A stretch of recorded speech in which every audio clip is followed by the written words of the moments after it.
দর্শক এই মুহূর্তে দেখতে পাচ্ছেন দেশনেত্রী বেগম খালেদা জিয়াকে বসুন্ধরা এভার কেয়ার থেকে ওনার বাসভবন ফিরোজায় নেওয়া দেওয়া হচ্ছে।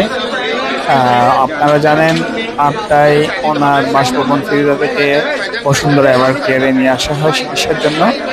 রাত 8টা 30 মিনিটে উনি বসুন্ধরা এভার কেয়ারে ওনার গাড়ি বহন নিয়ে পৌঁছান এবং সর্বশেষ ডাক্তাররা পরীক্ষা নিরীক্ষা শেষে জানিয়েছেন উনি ওনার বাসভবন ফিরোজায় চলে যেতে পারবেন। আমরা এই মুহূর্তে দেখতে পাচ্ছি অনেক মানুষের ভিড়। আমরা আপনাদেরকে গ্লোবাল বাংলা টাইমস থেকে সরাসরি আপনাদের কাছে জানার জন্য চেষ্টা করছি। এখানে বিভিন্ন জায়গা থেকে আগত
আরে ওঠো সিট তোমার সিট না সমস্যা নাই তোমার সিট না থাকলেও সিট আছে বের হোক যদি না